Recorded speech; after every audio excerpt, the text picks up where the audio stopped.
The moment an old man I had never seen before pressed a photograph into my hand after Sunday service and whispered, "Your husband wanted you to see this before they sell everything," I knew the life I thought I understood had been a lie.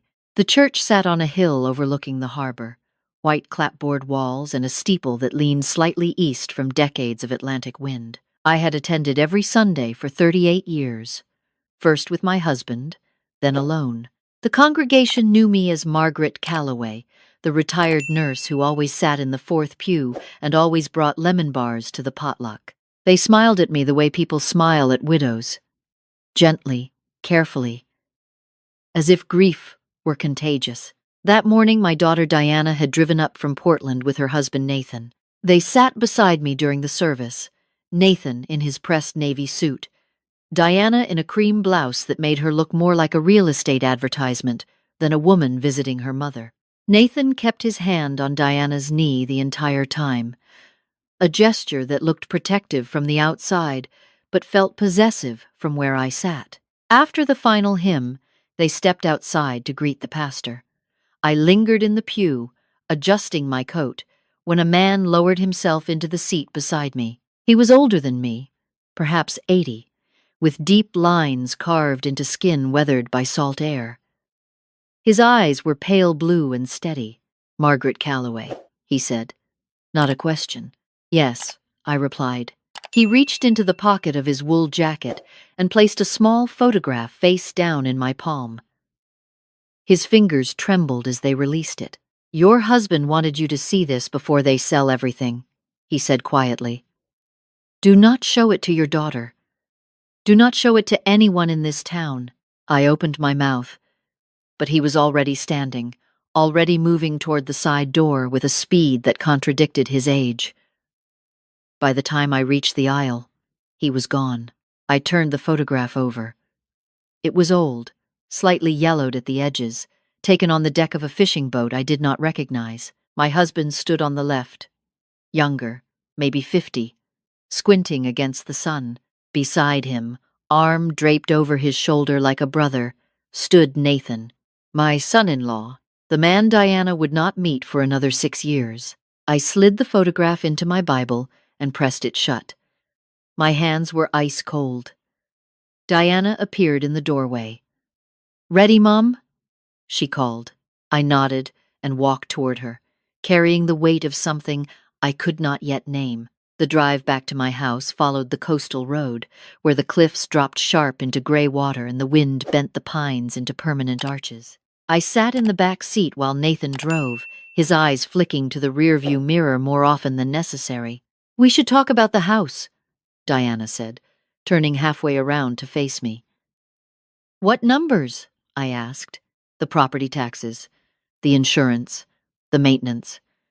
She said it the way she said everything lately, rehearsed, gentle, as if she had practiced in front of a mirror. "Mom, that house is worth nearly $2 million now with the ocean frontage. You are sitting on a fortune and spending your savings just to keep the roof from leaking." "The roof does not leak," I said. Nathan glanced at me through the mirror. "Margaret, the Coastal Development Group has made 3 offers this year, each one higher than the last. At some point, it stops being smart to say no." I looked out the window at the ocean. My husband and I had bought that house 41 years ago, when the land was worth nothing and the view was considered a hazard rather than a luxury. He had rebuilt the porch with his own hands, planted the garden that still bloomed every spring, and died in the bedroom overlooking the water he loved more than anything except me. "I am not selling," I said. Diana sighed. Nathan said nothing, but his jaw tightened in a way I had learned to read over the years. Not frustration, calculation. They dropped me off at the end of my gravel drive and declined my invitation for tea. I watched their car disappear around the bend, then stood alone listening to the gulls and the distant crash of waves against rock. Inside, I locked the door.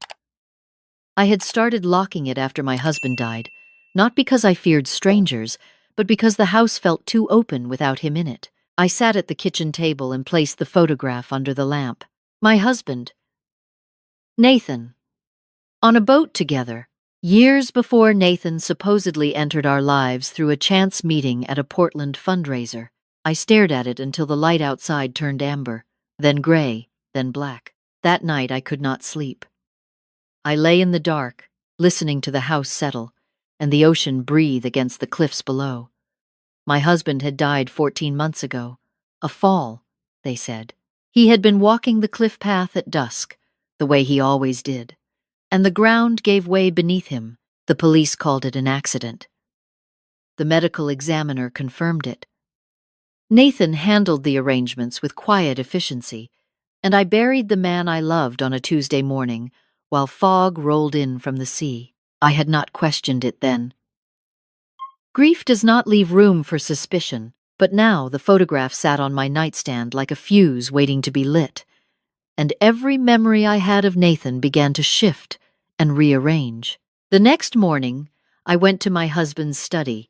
It was a small room at the back of the house, facing the garden, with bookshelves he had built himself and a desk scarred by decades of use. I had avoided this room since his death because it still smelled like him, pipe tobacco and sea salt and the old leather of his reading chair. I opened the desk drawers one by one. Tax documents, fishing licenses, letters from old friends. Nothing unusual. Then I checked the bottom drawer, the one that always stuck. Behind a stack of nautical charts, I found a manila folder I had never seen before. Inside were bank statements from an account I did not know existed. Monthly deposits, always the same amount, always from a company called Harborline Holdings, LLC. The deposits started 3 years ago and stopped 2 weeks before my husband died. My stomach turned. My husband had been a fisherman and a carpenter. He did not have business accounts. He did not deal with LLCs. I searched further. Beneath the folder, taped to the underside of the drawer itself, was a small envelope. My name was written across it in his handwriting, the careful block letters he used when something mattered. I opened it with shaking hands. My dearest Margaret, if you are reading this, then I was right to be afraid and wrong to think I could handle it alone. I am sorry. I thought silence would protect you. I was a fool. Do not trust Nathan. He is not who he claims to be. Everything you need is where we said goodbye to Captain. Do not go alone, and whatever you do not let them sell the house. Captain was our dog, a gray terrier who had been my husband's shadow for 13 years. When Captain died, we buried him beneath the old oak at the far edge of the property, near the cliffs. My husband had carved a small cross into the trunk, and we stood there together while the wind pulled at our coats. I pressed the letter to my chest and closed my eyes. He had known. Whatever danger he walked into, he had prepared for the possibility that he would not walk out. I spent the rest of the morning searching his computer. The password was Captain's name, followed by the year we married. The files were organized with the same meticulous care he applied to everything. Photographs taken at night, time-stamped, showing vehicles parked on the service road below the cliffs. License plates I did not recognize. Men unloading crates from a boat in the cove that was only accessible from my property. And emails. Short, cautious exchanges with someone identified only as R.M. They are using the cove for transfers. N is the connection. N. Nathan. My hands began to shake so badly I had to step away from the screen. There were more messages. My husband had documented a pattern. Every 2 weeks, a boat arrived at the cove after midnight. Cargo was moved through the old fisherman's trail that ran from the waterline up through the rocks to the service road. The trail crossed my property. Without access to my land, the operation could not function. My husband had confronted Nathan. The last email to R.M. read simply, he denied everything, said I was confused, told Diana I have been having memory episodes. They are trying to make me look unstable. Memory episodes. I remembered now. 6 months before his death, Diana had called me, worried. Nathan says Dad has been forgetting things, she said, getting confused about dates, wandering at night. Maybe we should talk to his doctor. I had dismissed it then because my husband seemed perfectly sharp to me. But I had not pushed back hard enough. I had let the seed of doubt sit in my mind, and by the time he died, part of me had wondered if maybe he had simply lost his footing on a path he had walked 1,000 times. They had planned it. The narrative of decline, the groundwork for an accident that no one would question. My phone buzzed. A text from a number I did not recognize. You found the letter. Good. Do not go to the Oak alone. They watch the property. I will contact you tonight. R.M. I stared at the screen until it went dark. At 9 that evening, the phone rang. No caller ID. Mrs. Calloway, a man said. I was a friend of your husband's, the only one who knew what he had discovered. I sat down slowly. Tell me, your husband was not a man who scared easily, Robert said, but what he found terrified him. Not the operation itself, but who was behind it. Nathan is not a real estate consultant. He never was. He is a facilitator for a network that moves stolen goods and cash through rural, coastal properties. He targeted your daughter specifically because of the land. My throat closed. I pressed my fist against my mouth. Your husband figured it out about 2 years ago. He noticed things. Lights on the water at odd hours. Tire tracks on the service road. The lock on the cove gate changed without his permission. He followed the trail and found the storage point, a natural sea cave accessible only from your property at low tide. I knew that cave.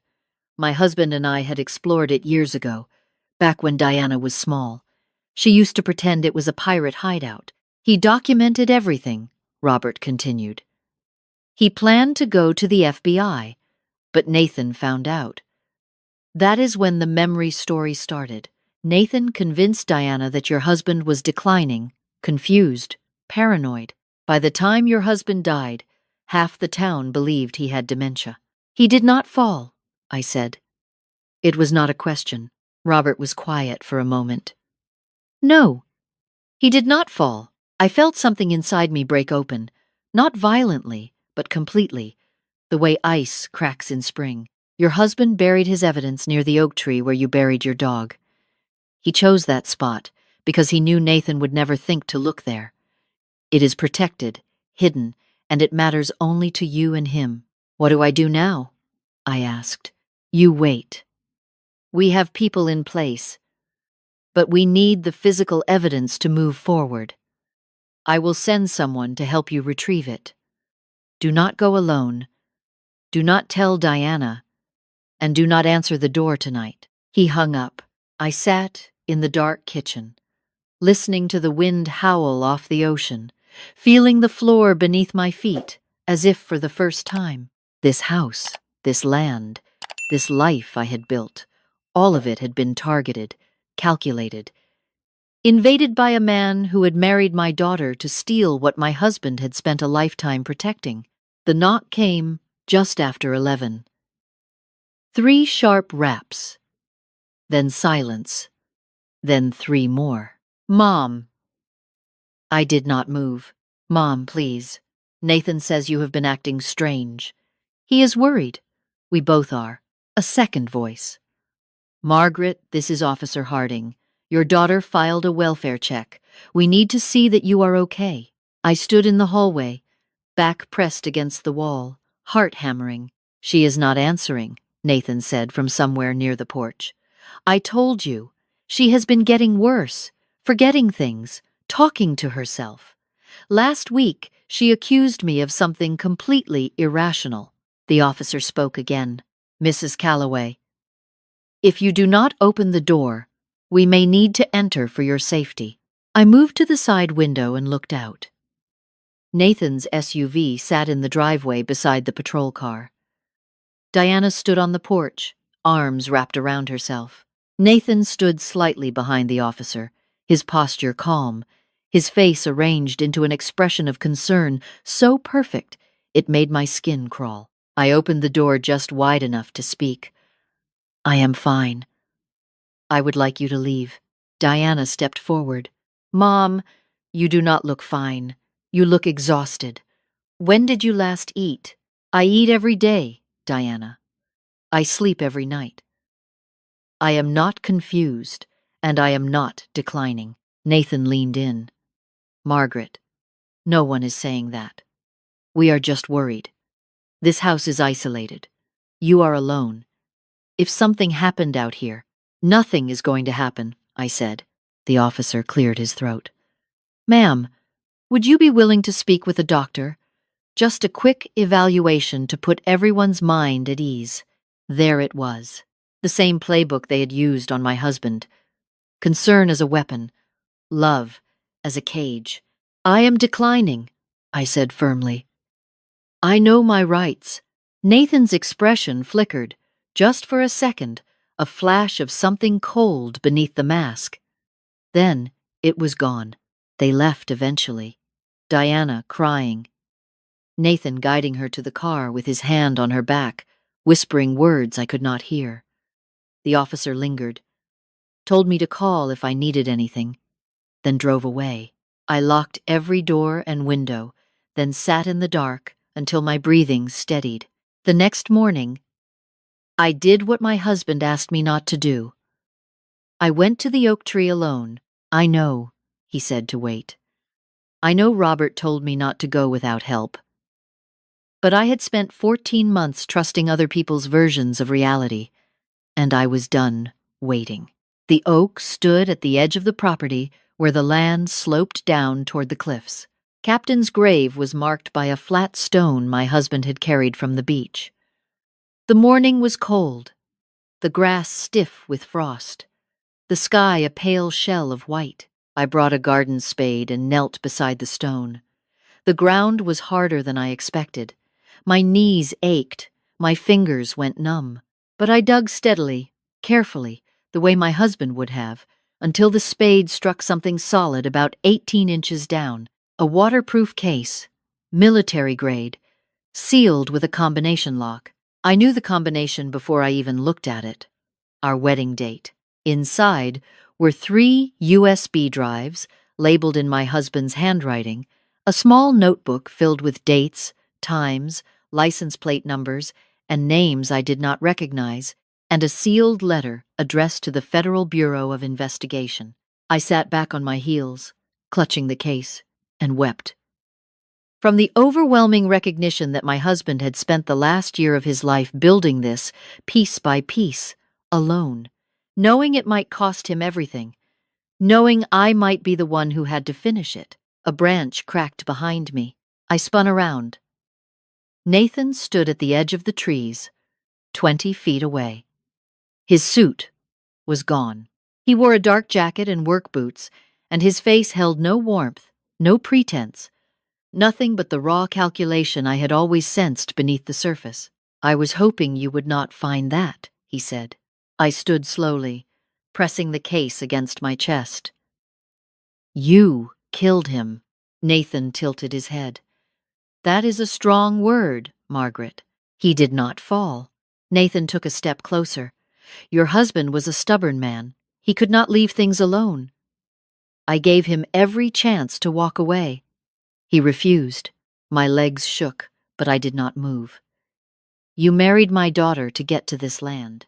"I married your daughter because she was convenient," he said, and the word hit me like a slap. The land was the prize. This coastline is worth more as a corridor than it will ever be worth as a home. Your husband understood that too late. I heard a car engine on the road below. Nathan heard it too. His eyes shifted. "Give me the case, Margaret," he said, his voice dropping. "Give it to me and this ends quietly. You sell the house, move to Portland near Diana, and everyone forgets. And if I do not," he smiled. It was the worst thing I had ever seen, because it was the same smile he gave Diana on their wedding day. "Then it ends the way it ended for your husband." I ran. I do not know where the strength came from. I was 71 years old with bad knees and a heart that sometimes skipped beats in the cold. But I ran. Through the trees, down the slope, along the path my husband had walked every evening of our life together, clutching that case like it was the last living piece of him. Nathan crashed through the brush behind me, cursing, branches snapping under his weight. He was faster than me, but he did not know this land the way I did. I cut left through the thicket, where the ground dropped suddenly. A dip hidden by ferns that I had memorized decades ago. I heard him stumble, swear, recover. The service road appeared through the trees. A car was parked there, engine running, door open. "Get in," a woman called. I threw myself into the passenger seat. The car lurched forward before I even closed the door. In the side mirror, I saw Nathan emerge from the trees, hands on his knees, chest heaving. The woman driving was young, maybe 40, with short, dark hair and an FBI badge clipped to her jacket. "I am Agent Torres," she said. "Robert sent me." "You were supposed to wait." "I could not," I said. She glanced at the case in my arms. "Is that everything? Everything my husband left?" She nodded once. "Then it is enough." The operation moved quickly after that. Agent Torres explained that Robert Mercer had been working with federal investigators for months, building a case around the coastal smuggling network. My husband's evidence was the missing piece. The physical documentation linking Nathan to the operation. The proof that the cove on my property had been used as a transfer point for years. They needed one more thing. A confession. I did not hesitate.